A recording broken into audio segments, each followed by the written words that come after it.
Hello boys and girls, welcome to my channel. I'm for Classic and welcome to one of the most cult awaited games ever in history. Welcome to Vampire the Masquerade Bloodlines 2. So people that played the first game and did enjoy it, we have all been waiting for this second game. But we all knew that it wouldn't be equal. It wouldn't have the same quality as the first one. We knew this since the beginning, since it was something very hard to accomplish, in my opinion, and well, it did change studios multiple times. It was delayed for years, so we knew that it would be difficult. But I'm not here to talk about the game itself. You can look that thing up on the reviews, on YouTubers, on Steam reviews. I'm here to talk about the technical part of the game and how it performs on the RX 6700 XT and unfortunately my Ryzen 5 3600X, which is taking a beating in this game.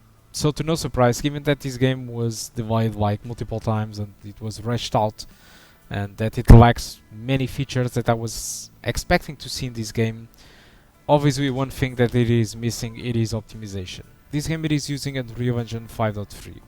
So it's not exactly the version where Epic started to be concerned about optimization.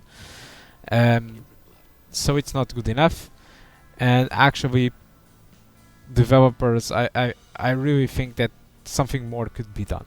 Okay, at least when it comes to CPU boundness. Okay, the game visually it's awesome, and one of the things that I think that it's here that it was also on the classics, it's the atmosphere. I think the atmosphere is great. It's a very good service in here by the developer team. And not only that, the music actually resembles the original game from like 2 decades ago. More than 2 decades, in fact. So I'm very happy at least they nailed something in the game. But let's talk about the settings. So with this system, my recommendation is for you to play with 1080p high settings with FSR on its quality mode. If you are sporting a better CPU, I should say that I'm expecting you to have a 60 FPS lock easily with these settings, even if you are GPU bound. So that's why I do recommend this setting, okay? Because when it comes to this CPU, playing with 1080p high with FSR on quality or playing without any upscaling and just use native TAA, the performance is similar because I'm bottlenecked. But if you have a better CPU, the experience will be different, and for that reason I do recommend you to go with high and while using upscaling. So I think it's time for a side-by-side in here. And so as usual, on the left I have 1080p high without any upscaling, and the results that I have are mostly the same, and it does change a little bit when I do go with 1080p maximum settings and using FSR on its native mode. Performance does drop considerably. Okay, so instead of having an experience in between 50 or something more, like I had on the previous settings that I did try, I'm starting to see like the game dipping down to low 40s, sometimes high 30s. So yeah, it's not really the performance levels that I really want to have on this game, but it is what it is. So I think it's time to move on to 1440p this time around. So when it comes to 1440p, my recommendation is for you to go with the median settings while using FSR on its balanced mode. Okay, so I'm just in here showing you off the settings, and here we go. So for this setting, I have a little bit of a different expectation.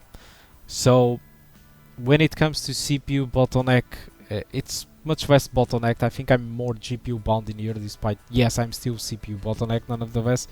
But what I mean is that if you have a better CPU, probably you won't be able to handle 60 frames per second with median settings and FSR on balanced. So this might be a very good setting if you want to target something like the variable refresh rate screen. But if you want to target 60 frames per second, assuming that you have a better CPU than what I have, your solution is probably to push up the FSR to performance instead of using balanced, because the difference in performance between low and median, it is pretty low. Okay, So there is almost no difference at all, and while there is some visual difference when downgrading from medium to low. That's why I think that it's a better option for you to reduce FSR from its balanced to performance mode if you want to achieve 60 frames per second and if you have a better CPU. Okay, so that's my expectation. So let's trigger in here a more GPU bound moment, and as you can see, in a more GPU bound moment, I'm having in here like 60 but sometimes 50s. So it's running more or less like all the settings that I have at 1080p, so it just runs mostly above than 50, but I'm unable to lock the game at 60, which is disappointing.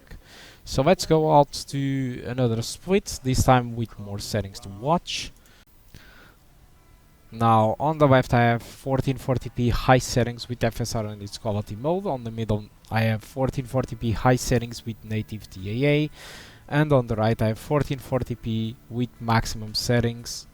I think I forgot to add in there FSR native, okay, I'm sorry. But as you can see, performance is very similar in between 1440p high with FSR or not FSR, which is a little bit weird. And in this more GPU bound, I was expecting to see a difference in performance in between 1440p high with FSR and without FSR, but it seems to be running the same. It seems like probably the options menu is glitched out. I don't really know what the hell is happening in there, but it seems to be performing mostly the same. Like FSR is not doing anything or native TAA is not doing anything. It's weird. And 1440p maximum, it is around 30, but it can drop below than that. So moving on to 4K, I did try it out other two settings, but unfortunately the video glitched out. But for 4K I do recommend median with FSR on its performance mode. So the performance will be a mixed bag, okay, you won't be able to get 60, and it will be probably around 40 and 50. So my recommendation is, if you want to play at 30 frames per second, probably this is the best option, and it's okay. If you go with 4K high settings with FSR on its quality mode, you can expect the game to drop below than 30 at some point. And if you reduce the game from 4K median FSR performance to 4K low FSR performance, like I said previously, the difference in performance in between median and low, it's something really low. So it isn't really worth it. I think the bare minimum you should target in this game, it should be the median settings, and then adjust FSR if needed to have better performance. Okay, so I think that's all that I want to talk about Vampire the Masquerade Bloodlines 2's performance. It's disappointing, but it's not the first one. So when it comes to CPU bound and Unreal Engine 5 open world titles, I have seen this behavior in Avowed. I have seen this behavior in Stalker 2, which I'm very hopeful that in a newer patch, which they claim that they will upgrade their Unreal Engine version to something recent, I'm expecting them to optimize it further when it comes to the CPU, given that more recent versions are more optimized out of the box, and if they make some extra optimizations, they can be able to extract better CPU performance. So I'm expecting that on Stalker 2 too, because Stalker 2 on more dense areas, it does drop below than 60 due to my CPU, and it seems like Vampire the Masquerade Bloodlines 2 suffers from the same issue. The same thing for Avowed.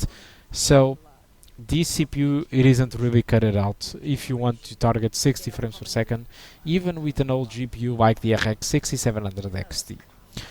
If you have a variable refresh rate screen, you might think, okay, I'm fine, but you are not, because the game does stutter a lot. There is a lot of traversal stuttering, there is what appears to be a shader compilation stuttering, but since I'm CPU bottlenecked, it's hard to tell if it is the CPU being the issue in here, or if it is really there is really a lot of uncompiled shader compilation and shader PSOs. Okay, so I'm very eager to see how the consoles does run this game, and if they have a 60 frames per second mode, and if those 60 frames per second mode are achievable on the consoles. I'm very curious about it.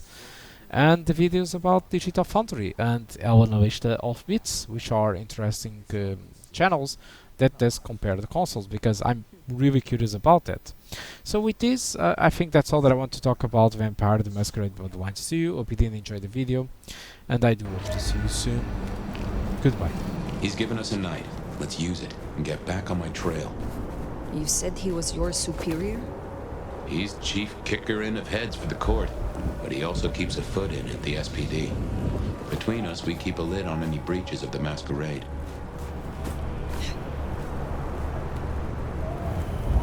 Good job with Benny back there, by the way.